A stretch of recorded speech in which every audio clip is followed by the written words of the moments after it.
Buenas noches, soy Ana María Lomelí. En México hay casi 18 millones de adultos mayores. Hoy al filo, la vejez, retos y desafíos, con la doctora María Montero y López Lena.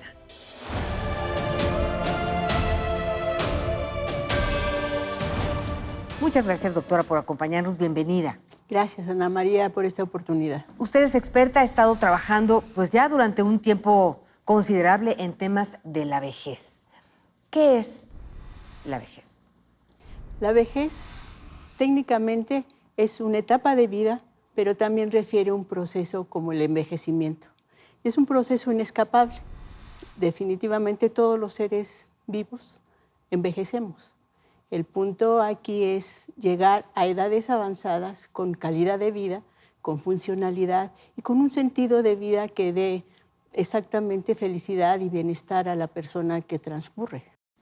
Digo, no es ninguna novedad que, bueno, los años dorados, ¿no? Es la experiencia, ¿no? Ya es un cúmulo de muchos años. Pero, pues, a veces la experiencia pues no es valorada, ¿no? Ni en la propia familia, ¿no?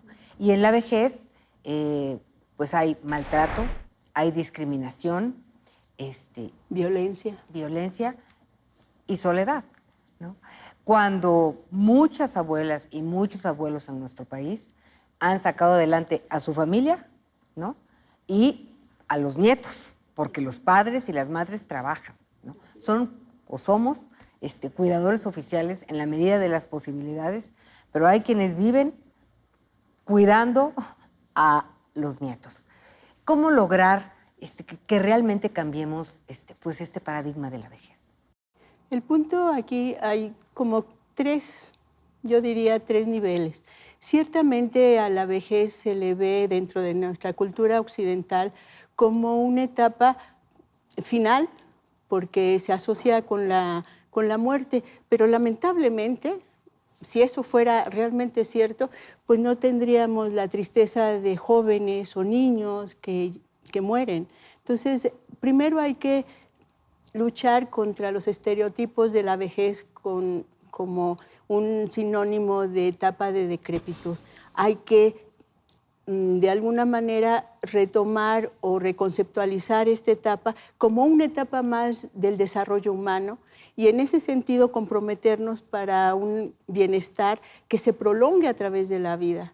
Eso es una primera etapa. La segunda etapa sería exactamente nosotros como seres humanos, de alguna manera desarrollar patrones de comportamiento desde edades tempranas que nos permitan llegar a los 70, 80, 90 años funcionales. No podemos pensar que envejecemos a partir de los 60. No, eso es un error. Envejecemos desde antes. Debemos planear nuestra vida desde antes para llegar a los 60, 70, 80 o más años con funcionalidad tanto física, con disposición económica estable y con una red social que nos dé significado al día a día, ¿no? Ahora que habla en este sentido, me parece que Alfie nos tiene preparado pues algo especial. Hola, soy Alfie. Hoy les quiero decir que una persona no envejece cuando se le arruga la piel, sino cuando se arrugan sus sueños y esperanzas. Hasta la próxima. ¿Qué hacer para no hacer a un lado a los abuelos? Para no darles el avión, para no a veces tratarlos como niños, que pues es doloroso. Así es un tipo de violencia, la infantilización del adulto mayor, quitarle la posibilidad de sus propias decisiones, es una especie de violencia velada. Incluso los hijos, en los casos donde están las familias extensas conviviendo, obviamente los hijos en un afán de mucho amor infantilizan y eso es algo inadecuado. Por esto iniciativas como la que tú estás proponiendo son positivas. Hay que enseñar a la gente a saber envejecer con dignidad, a enseñarles que después de los 60 años, de acuerdo con la literatura especializada, tenemos 24 30 años más de funcionalidad, sí y solo sí. Desde antes de los 60 vamos capacitándonos, haciendo las cosas que debemos hacer, una alimentación balanceada, una actividad constante, sueño adecuado y una red social que nos dé significado, ¿no? Entonces, por ejemplo, en las sociedades orientales dicen que el ikigai es el sentido de vida que nos hace despertarnos todos los días con un sentido de propósito. Y en Okinawa, por ejemplo, la gente llega a edades centenarias con calidad de vida, con bienestar, con un sentido de decir, sí quiero seguir vivo, ¿no? Entonces, se puede, pero como tú dices, ¿qué hacer? Yo diría, primero, aprender que la vejez es una etapa más de vida con derechos, con responsabilidades y también con una potencialidad de construir diferentes interacciones desde las familiares, incluyendo las propias, ¿no? Darnos a nosotros mismos un sentido de propósito, de vida. Las interrelaciones familiares son fundamentales y también las redes sociales. Las redes sociales en términos del vínculo afectivo, el vínculo cotidiano.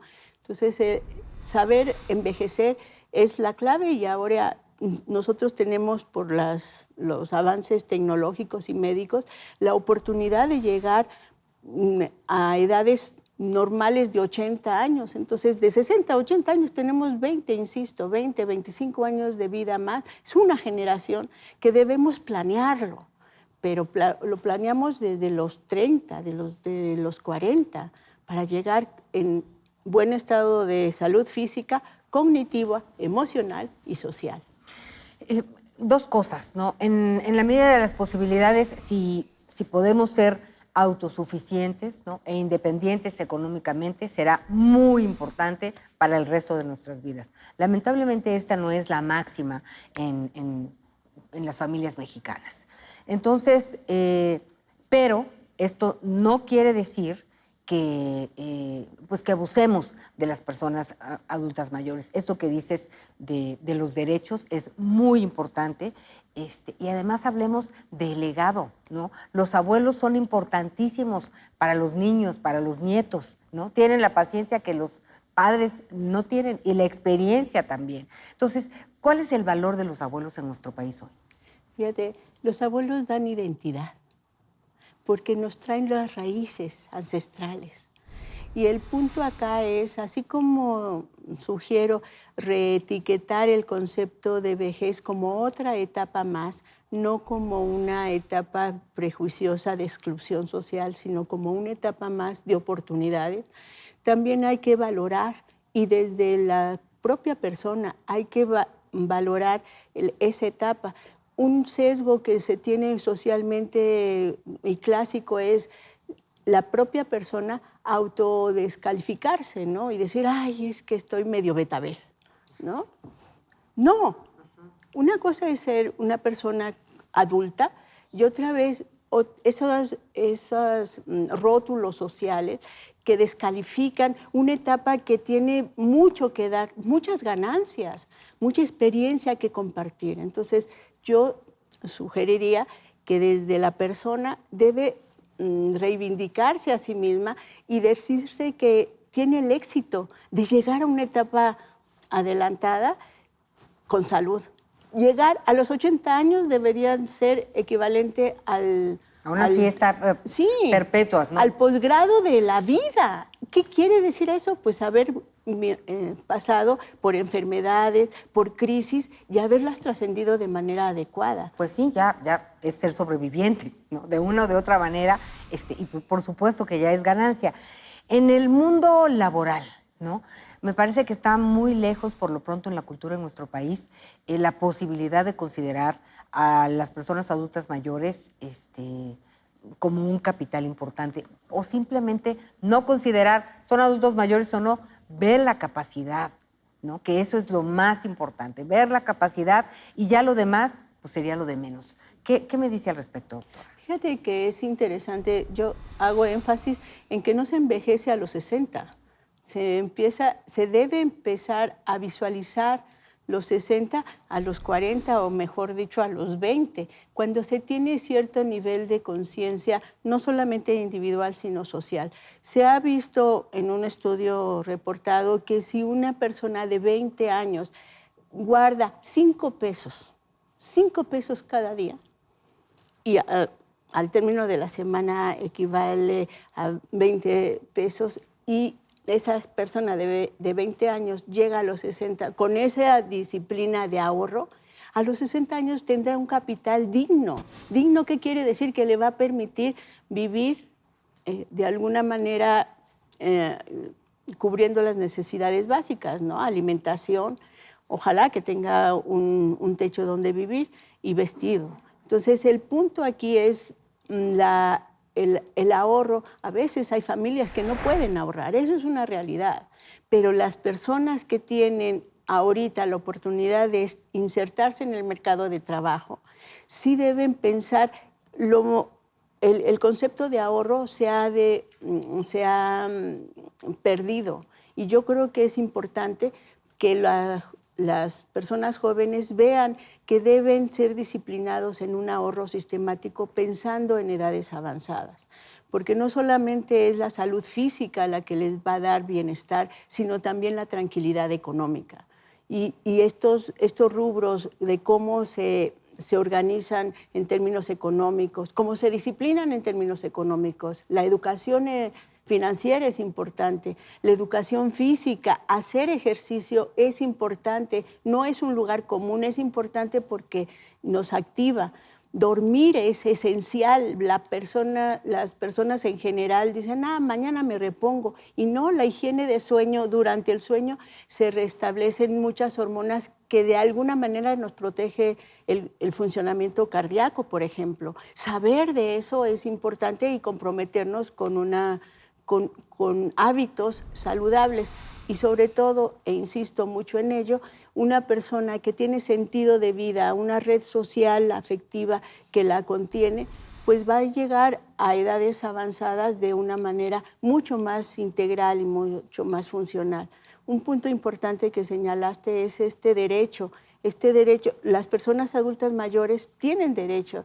Yo me acuerdo, hará algunas décadas decían, los niños tienen derecho, ahora sí pueden casi hasta demandar un cuidado. Pues también las personas adultas mayores tienen derecho de vivir bien, de tener servicios de salud, y también una red social que les permita pasar el día a día con bienestar tanto emocional como físico. Doctora, pues yo me quedo con que pues la vejez es el posgrado de la vida. Eso sí. Me gustó muchísimo.